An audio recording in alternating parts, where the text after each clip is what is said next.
Milhões de barras de proteína saem das fábricas e chegam a academias, mercados, lojas de suplemento, farmácias e casas no mundo inteiro.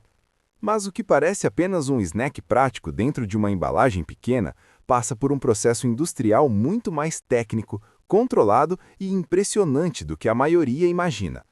Porque antes de virar aquela barra compacta, macia ou crocante, com cobertura de chocolate, recheio e alta concentração de proteína, ela atravessa uma sequência precisa de etapas que envolve seleção de ingredientes, pesagem industrial, mistura de proteínas e xaropes, formação da massa, modelagem, resfriamento, corte, cobertura, embalagem e controle de qualidade em alta velocidade.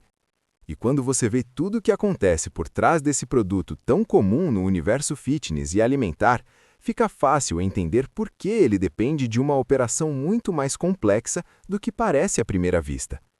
Tudo começa com a chegada das matérias-primas à fábrica. E aqui já aparece um detalhe importante. Uma barra de proteína não é feita de um único ingrediente, mas de uma combinação muito específica de componentes que precisam trabalhar juntos. Entram proteínas em pó como whey protein, caseína, proteína de leite, soja, ervilha ou blends vegetais, além de xaropes, fibras, adoçantes, gorduras aromatizantes, cacau, castanhas, flocos, crispes proteicos e outros elementos definidos pela fórmula de cada marca. Cada ingrediente tem uma função exata. A proteína entrega o apelo nutricional. Os xaropes ajudam a dar liga. As gorduras interferem na maciez e na textura. As fibras alteram estrutura, saciedade e estabilidade. Os crispes trazem crocância. E os aromas e adoçantes constroem o perfil sensorial que o consumidor espera. Assim que entram na planta industrial, essas matérias-primas passam por inspeções e testes. A indústria verifica pureza, umidade, sabor, granulometria, identidade do ingrediente e conformidade com o padrão do lote. Isso é essencial porque pequenas variações podem afetar muito o produto final. Se a proteína vier com comportamento diferente, a massa pode endurecer demais. Se o xarope estiver fora do ponto, a barra pode ficar mole ou pegajosa. Se a umidade estiver alta, a estabilidade do produto cai. Ou seja, antes mesmo da mistura começar, a fábrica já precisa garantir que tudo entre sob controle. Depois da liberação, os ingredientes seguem para sistemas de dosagem. Em linhas industriais, tudo é pesado com muita precisão, porque a fórmula precisa ser repetida, lote após lote, sem variações perceptíveis. Em seguida, começa a fase de mistura. Grandes misturadores industriais combinam os ingredientes secos e líquidos até formar uma massa densa, espessa e homogênea. E essa etapa é muito mais crítica do que parece. A barra de proteína precisa encontrar um ponto exato entre firmeza e maleabilidade. Se a mistura ficar seca demais, ela racha, quebra e perde estrutura. Se ficar úmida ou gordurosa demais, a barra deforma, gruda nos equipamentos e compromete o corte. Por isso, a indústria monitora o comportamento da massa o tempo todo, ajustando o tempo de mistura, temperatura e proporção dos componentes para atingir a textura certa. Em muitos casos, os ingredientes não entram todos de uma vez. Primeiro, os pós podem ser pré-misturados. Depois entram os xaropes e agentes de ligação. Em seguida, entram ingredientes mais sensíveis, como pedaços crocantes, gotas de chocolate ou inclusões específicas. Isso existe por um motivo claro. Alguns componentes precisam ser distribuídos sem serem esmagados ou dissolvidos demais. O objetivo da fábrica não é apenas produzir uma massa uniforme, mas também preservar a identidade visual e sensorial da barra. A partir do momento em que essa massa chega ao ponto ideal, começa a etapa de conformação. Ela pode seguir por extrusão ou por laminação, dependendo do tipo de barra e da tecnologia da linha. Na extrusão, a massa é forçada através de bocais que já dão formato inicial ao produto, como se saíssem longas faixas contínuas. Na laminação, ela é espalhada e comprimida em mantas com espessura controlada. Nos dois casos, a lógica é a mesma. Transformar uma massa densa e irregular em um bloco contínuo, padronizado e pronto para virar centenas ou milhares de unidades iguais. Essa etapa exige precisão porque espessura e densidade precisam ser consistentes. Se uma faixa sair mais alta que a outra, o peso e o tamanho das barras mudam, e isso afeta tanto a experiência do consumidor quanto a conformidade do produto. Depois da formação, a massa segue para uma fase de estabilização. Em algumas linhas, isso envolve resfriamento controlado. Em outras, pode haver um breve descanso técnico para que a estrutura se acomode antes do corte. Essa fase é essencial porque a barra precisa ganhar firmeza suficiente para ser manipulada sem perder forma. É aqui que muita gente percebe como esse produto está mais próximo de uma engenharia de textura do que de uma receita simples. A indústria precisa equilibrar proteína, umidade, gordura, fibra e agentes de ligação para que a barra fique mastigável, estável e agradável ao longo da validade. Quando a estrutura já está pronta, entram em ação os sistemas de corte. Longas faixas da massa passam por lâminas ou fios industriais, que dividem o produto em barras individuais, com medidas exatas.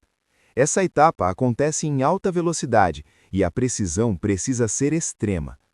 O corte não pode esmagar a barra, nem deixar rebarbas, nem comprometer as camadas internas.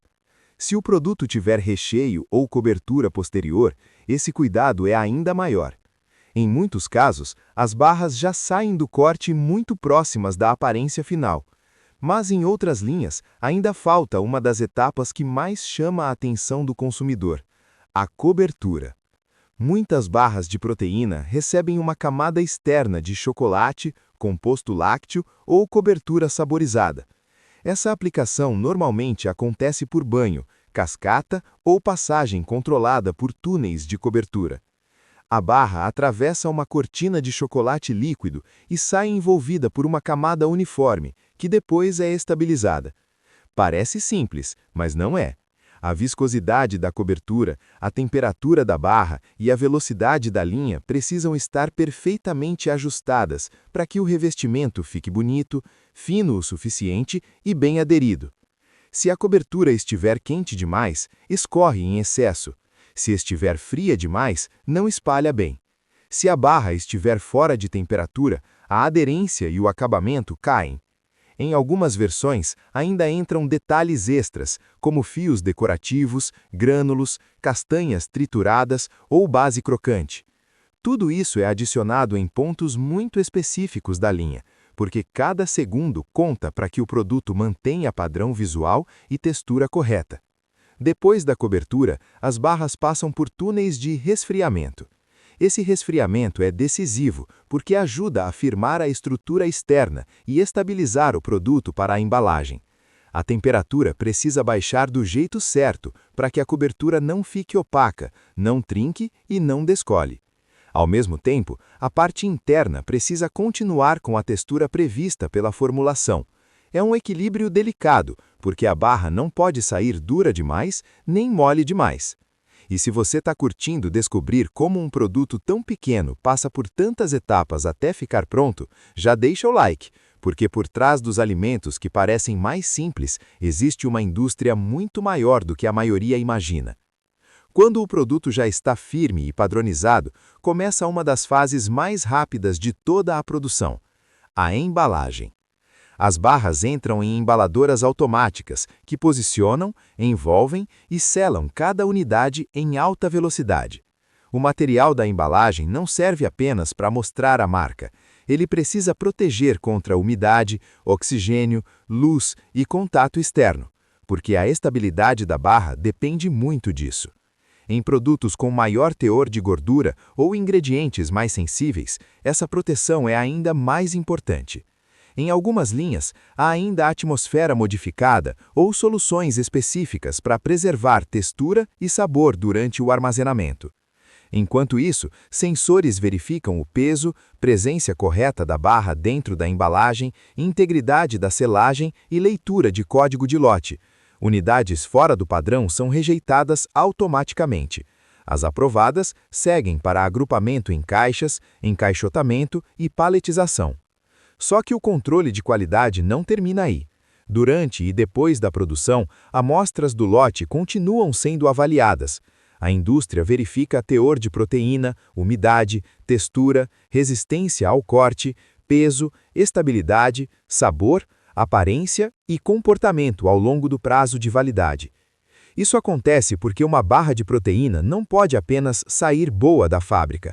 Ela precisa continuar estável por semanas ou meses, sem endurecer demais, derreter com facilidade excessiva, separar gordura ou perder a experiência esperada pelo consumidor. E existe um detalhe muito interessante em tudo isso.